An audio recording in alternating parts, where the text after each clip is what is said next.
Good evening teachers, happy Sunday. எல்லோரும் எப்படி இருக்கீங்க? ப்ரிப்பரேஷன் எப்படி போயிட்டுருக்குது? ஸோ இந்த வீடியோ எதை பற்றினதாக இருக்க போகுது அப்படின்னா, நான் ஒரு 5 days சேலஞ்ச் எடுத்திருந்தேன். அந்த சேலஞ்சை நான் கம்ப்ளீட் பண்ணேன்னா, அந்த சேலஞ்சை கம்ப்ளீட் பண்ணுறதுக்குள்ளே எனக்கு என்ன டிஃபிகல்ட்டிஸ் அப்டக்கல்ஸ்லாம் வந்தது, அதை நான் எப்படிலாம் ஃபேஸ் பண்ணேன். பொதுவாகவே படிக்கவே முடியலை ஆனாலும் படிக்கணும் அப்படிங்கிறப்ப நம்ம மைண்டை நம்ம எப்படி டியூன் பண்ணி நம்ம படிக்க வைக்கலாம் அப்படிங்கிறதுக்கான ஸ்டடி டிப்ஸாக தான் இருக்கும் இந்த வீடியோ. கண்டிப்பாக அந்த வீடியோ உங்களுக்கு யூஸ்ஃபுல்லாகவே இருக்கும். அது மட்டும் இல்லாமல் இவ்வளோ நாள் போட்ட வீடியோ உங்களுக்கு யூஸ்ஃபுல்லாக இருந்ததுனாலும் கண்டிப்பாக ஒரு லைக் கொடுங்க. இந்த 5 days சேலஞ்சில் நான் முக்கியமாக ஒரு ரொட்டீன் செட் பண்ணணும் அப்படிங்கிறதுக்காக கொஞ்சம் ஸ்ட்ரகிள் பண்ணேன். பிகாஸ் ஆஃப்டர் நியூ இயர் என்னால் ஒரு ரொட்டீனே செட் பண்ண முடியல. சர்ச்சுக்கு போயிட்டு விடிய காலையில் தான் வந்தோம். அதனால ரெஸ்ட் எடுத்தேன். எனக்கும் உடம்பு முடியல, பயங்கரமாக கோல்டு காஃப் எல்லாம் இருந்ததுனால ஒரு ரொட்டீன் என்னால் கன்சிஸ்டண்ட்டாக ஃபாலோ பண்ணவே முடியல. பேசிக்காக காலையில் இந்த டைமுக்கு எந்திக்கிறது கூட என்னால் எந்திக்கவே முடியல. ஸோ அதை தான் இப்போ நான் சார்ட் பண்ணிகிட்டு இருக்கிறேன். ஒரு கன்சிஸ்டண்ட்டான ஒரு ரொட்டீனுக்கு வந்துட்டேன் அப்படின்னா ஏர்லி மார்னிங் எழுந்துச்சி படிக்கிறது நல்லா இருக்குது. ஸோ அதை ஸ்டார்ட் பண்ணணும் அப்படின்னு வச்சுருக்கிறேன்.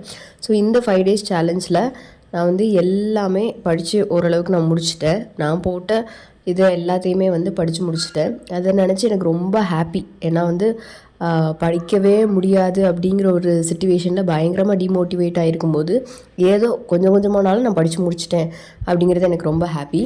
நான் இங்கிலீஷில் question paper, previous year question paper தான் சால்வ் பண்ணிகிட்டு இருந்தேன். Because 6th to 10th already ஒரு ரவுண்டு போயிட்டேன். அதுக்கப்புறம் previous year question paper solve பண்ணும்போது என்ன மாதிரி ஆஸ்பெக்ட்ஸ்லாம் கொஸ்டின் வரும், என்ன மாதிரி ஃபோக்கஸ் நம்ம பண்ணணும், எதுலலாம் நம்ம தப்பு விட்டுருக்கோம் அப்படிங்கிறத கான்சென்ட்ரேட் பண்ணுறதுக்காக தான் இந்த ப்ரீவியஸ் இயர் கொஸ்டின் நமக்கு ரொம்ப ரொம்ப யூஸ்ஃபுல்லாக இருக்குது. ஸோ இதில் நான் என்ன பண்ணியிருக்கேன்னா, ஹைலைட் பண்ணியிருக்கேன்ல அது எல்லாமே கரெக்ட் ஆன்சர். பென்சிலை வச்சு டிக் பண்ணியிருக்கேன்ல அதெல்லாம் நானாக மார்க் பண்ண ஆன்சர். இப்போது எனக்கே ரொம்ப டிஃப்ரென்ஸ் தெரிஞ்சிடும், எது கரெக்டான ஆன்சர், எது நான் தப்பாக மார்க் பண்ணியிருக்கேங்கிறதுனால எதை நான் இன்னும் படிக்கணும் அப்படிங்கிறத ஃபோக்கஸ் பண்ணி ஒரு லிஸ்ட்டு மாதிரி எடுக்கணும் அப்படின்னு வச்சுருக்கிறேன். அதை கம்மிங் வீக்கில் நான் பண்ண போகிறேன். அப்படின்னா நான் எந்த ஏரியாவில் ரொம்ப வீக்காக இருக்கேனோ அந்த டாபிக்ஸை பர்டிகுலராக ஃபோக்கஸ் பண்ணணும்னு வச்சுருக்கேன். இப்போ வரைக்குமே என்னுடைய டெட் ப்ரீவியஸ் இயர் கொஷின் பேப்பரை நான் சால்வ் பண்ணது வரைக்கும் அவுட் ஆஃப் 30 மார்க்ஸ் என்னால் கான்ஃபிடென்ட்டாக 21, 22 மார்க்ஸ் எடுக்க முடியுது. இன்னும் 8 மார்க்ஸ் நான் எங்கெங்கெல்லாம் லூஸ் பண்ணுறேங்கிறத பார்த்து படிக்கணும். நெக்ஸ்ட்டு நான் தமிழ் நூல் ஆசிரியர்கள் படிக்கணும். ஸோ இதில் 6th, 7th, 8th, 9th கம்ப்ளீட்டாக உள்ள எல்லா பாடல் வரிகள் யார் யார் எழுதுனா எந்தெந்த புக்கில் உள்ளது எல்லாமே படிச்சிருக்கேன். 10th ஸ்டாண்டர்ட் இன்னும் அடிஷ்னலாக கொஞ்சம் லைன்ஸ் புக்குக்குள்ளேயும் இருக்குது. அதை இனி ஆட் பண்ணிவிட்டு அதையும் கொஞ்சம் படிக்கணும். இப்போ வரைக்கும் நான் படித்த பாடல் வரிகளுடைய டோட்டல் கவுண்ட் 237 லைன்ஸ் படிச்சிருக்கேன். அது யார் எழுதியிருக்காங்க, என்ன பாட்டில் வருது, எந்த புக்கில் வருதுங்கிறதையும் நான் படிச்சிருக்கேன். ஸோ இப்படி தமிழில் உள்ள பாடல் வரிகளை தனியாக எடுத்து எழுதும்போது எனக்கு நல்ல கான்ஃபிடென்ஸ் இருக்குது. பிகாஸ் நம்ம டெஸ்ட்டில் நல்லபடியாக அப்பியர் ஆயிடுவோம் அப்படிங்கிறதுக்கான கான்ஃபிடென்ஸ் எனக்கு வந்தது. 5 days சேலஞ்சில் நான் சோஷியலில் ப்ரிப்பேர் பண்ண வேண்டிய இருந்தது எக்கனாமிக்ஸ் தான். இந்த எக்கனாமிக்ஸ் டோட்டலி 5 lessons. இந்த 5 lessonsலேயுமே நான் ஒரு A4 ஷீட்டு இல்லைனா ஒரு பேப்பர்லேயே ஃபுல்லாக நோட்ஸ் எடுத்து முடிச்சிட்டேன். நோட்ஸ் எடுக்கிறதுக்குள்ள வீடியோ நான் சீக்கிரம் அப்டேட் பண்ணுறேன். இப்போ நான் ஃபுல்லாக அந்த 5 லெசனுக்குள்ள பேஜையும் படிக்க வேண்டாம். இந்த சிங்கிள் பேப்பரில் எழுதியிருக்க நோட்ஸை மட்டுமே நான் படித்தாலே போதும். அது மட்டும் இல்லாமல் எக்கனாமிக்ஸில் இன்னும் எந்தெந்த லெசன்லாம் நான் 6th-லேருந்து 10th வரைக்கும் மிச்சம் வச்சுருக்கேனோ அது எல்லாத்தையுமே படித்து முடிக்கணும்னு பிளான் பண்ணியிருக்கேன். ஸோ அப்கமிங் வீக்கில் அதுவாக தான் இருக்கும். சோஷியல் சயின்ஸ்லேயே ஹிஸ்ட்ரியை கம்பேர் பண்ணும்போது எனக்கு எக்கனாமிக்ஸு, சிவிக்ஸ் அண்ட் ஜியாகிரஃபி ரொம்ப பிடிச்சிருக்குது. ஹிஸ்ட்ரி ரொம்ப ட்ரையாக இருக்கிறதுனால என்னால் ரொம்ப படிக்க முடியல. But anyways I have to find ways to complete that also. படித்து முடிச்சிருவேன்னு நம்புவோம். So next psychology. இந்த வீக்கில் மொத்தமாக நான் 4 சப்ஜெக்ட் டச் பண்ணியிருக்கேன். நான் பொதுவாகவே ஒரே சப்ஜெக்டை மொனட்டனஸாக படிக்கவே மாட்டேன். ஏன்னா அது பயங்கர போர் அடிக்கும். படித்தது திருப்பி பார்த்தா கூட என்னது படித்தோங்கிறதே ஞாபகம் இருக்காது. அதனால் 4 டிஃப்ரெண்ட் சப்ஜெக்ட்ஸையுமே டச் பண்ணுங்கள் ஒரு நாள் படிக்கிறீங்க அப்படின்னா.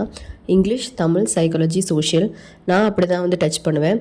ஸோ ஃப்ளாஷ் கார்டு ப்ரிப்பேர் பண்ணி தான் ரிவிஷன் பண்ணிக்கிட்டு இருக்கிறேன் சைக்காலஜிக்கு. அதனால் எல்லா ஃப்ளாஷ் கார்டும் குட்டி குட்டியாக அங்கே இங்கேன்னு விழுறதுனால நானே இந்த போஸ்ட் ஆஃபீஸில் சின்னதாக அந்த என்வெலப் மாதிரி இருக்கும்ல, அதை A4 ஷீட்டில் செஞ்சு அது உள்ளே போட்டுக்கிட்டேன். அதனால் தொலையாமல் எல்லாம் ஒரே பிளேஸில் இருக்கும்ல. ஏன்னா நம்ம நிறைய ப்ரிப்பேர் பண்ணுறோம், எல்லாத்தையும் அங்கங்கே போட்டோம் அப்படின்னா கடைசியில் யூஸ் பண்ணுற நேரத்தில் ஒன்றும் கிடைக்கவே செய்யாது. அப்போ ஒழுங்காக அப்பப்போ ஆர்கனைஸ் பண்ணி வச்சுக்கிட்டோன்னா யூஸ் பண்ணுறதுக்கு நல்லாயிருக்கும் அப்படின்னு சொல்லிட்டு தான் இது பண்ணுறேன். ஸோ இது ஃப்ளாஷ் கார்டு ரொம்ப யூஸ்ஃபுல்லாக இருக்குது. ஒரு ஸ்பேன் ஆஃப் டைமில் வந்து சின்ன ஸ்பேன் ஆஃப் டைம்லேயே வந்து நல்லா நம்மளால் ரிவிஷன் பண்ண முடியுது. நான் சைக்காலஜி ப்ரிப்பேர் பண்ணுறதுக்காக ப்ரொஃபஸர் அகாடமி தான் ஜாயின் பண்ணியிருக்கிறேன். ஸோ அந்த ப்ரொஃபஸர் அகாடமிக்குள்ள டீட்டெயில்ஸ் வந்து நீங்கள் யூடியூப்பில் ப்ரொஃபஸர் அகாடமின்னு போட்டிங்கனாலே ஃபுல் டீட்டெயில்ஸ் வந்துடும். டெட்டுக்குள்ள கோர்ஸ் எவ்வளோ, என்ன டீட்டெயில்ஸ், என்ன புக் மெட்டீரியல்ஸ் எல்லாத்தையும் நீங்கள் அவங்கக்கிட்ட கால் பண்ணி கேட்டுக்கோங்க.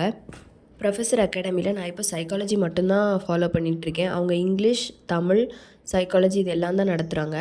ஆனால் நான் ஆல்ரெடி இங்கிலீஷ், தமிழ் நானே செல்ஃபாக ப்ரிப்பேர் பண்ணுறதுனால எதுவும் அவங்க சொல்கிறத நான் பார்க்கவே இல்லை. செல்ஃபாக ப்ரிப்பேர் பண்ணதே பார்த்துட்டு இப்போ ஒன்று கால் அங்கே ஒரு கால்னு வச்சேன்னா நான் குழம்பிடுவேன்.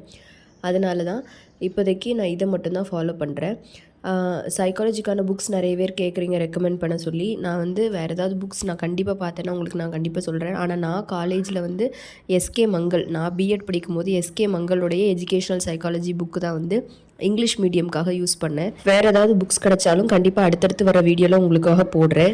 இந்த 5 days ஸ்டடி சேலஞ்சை நான் முடிக்கும்போது கொஞ்சம் கஷ்டப்பட்டு தான் முடித்தேன். ஏன் அப்படின்னா எனக்கும் இப்போ வரைக்கும் உடம்பு முடியலை, என் பேபிக்கும் உடம்பு முடியல. அதனால் என்னால் ஸ்டடி டேபிளில் போய் உட்காந்து படிக்கவே முடியல. ஸோ இந்த மாதிரி நம்மளால் படிக்க போய் உட்கார கூட முடியலன்னா இதுக்கு ஒரு சிம்பிள் சொல்யூஷன் நான் சொல்கிறேன். என்னென்னா, இப்போ நம்ம ஸ்கூலில் வந்து சின்ன குழந்தைங்கள கொண்டு விடுறப்ப முதல்ல அழுதுகிட்டே தான் இருப்பாங்க. கொஞ்ச நேரம் அவங்கள உள்ளே விட்டுட்டு நம்ம வெளியே வந்ததுக்கப்புறமாட்டு அவங்களே ஒரு 10-15 இல்லைனா ஒரு அரை மணி நேரத்தில் அவங்களே அடாப்ட் ஆகிப்பாங்க. அதே மாதிரி தான் இதுவும். நம்மளும் ஒரு 5 இல்லைனா 10 நிமிஷம் அந்த ஸ்டடி டேபிளில் கண்டிப்பாக உட்காரணும். உட்காந்துட்டு நமக்கு பிடிச்சிருக்க புக்கை கையில் தூக்கி வச்சுட்டு கொஞ்சமாவது ரீட் பண்ண ஆரம்பிக்கணும். ஆட்டோமேட்டிக்காக நம்மளையே அறியாமல் நம்ம அந்த என்விரான்மெண்ட்டுக்குள்ளே போவோம். ஸோ இந்த டைமில் நம்ம படிக்கிறத யூட்டிலைஸ் பண்ணிக்கணும், ஸ்டார்ட் பண்ணிடணும். இப்போ ஸ்டார்ட் பண்ணும்போது ஃபுல்லாக நீங்கள் ஷெட்யூல் போட்டதை ஃபுல்லாக உங்களால் படிக்க முடியாது. ஏன் அப்படின்னா ஆல்ரெடி நீங்கள் படிக்க விருப்பம் இல்லாமல் தான் கட்டாயத்தினால அதில் உட்காந்துருக்கீங்க.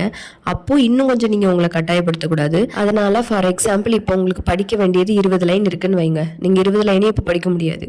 அதனால ஒரு 10 லைனை மட்டும் இப்போ படிக்கலாம் அப்படின்னு சொல்லிட்டு 10 லைனை மட்டும் படிங்க. 10 லைனை கொஞ்சம் படித்து முடிச்சதுக்கப்புறம் உங்களை நீங்களே என்கரேஜ் பண்ணிக்கோங்க. படிக்கவே பிடிக்கல இருந்தாலும் கூட நம்ம படிக்கிறதுக்கு உட்காந்துட்டோம் அப்படின்னு சொல்லிட்டு அதை படிக்கிறது சின்னதாக ஒரு ரிவார்ட் கொடுத்துக்கோங்க.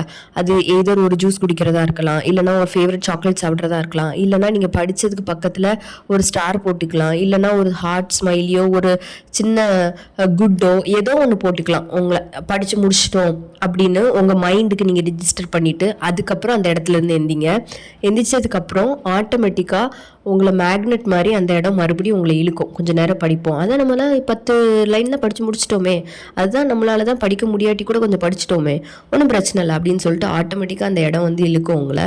ஸோ இதெல்லாமே வந்து மைண்டில் தான் இருக்குது.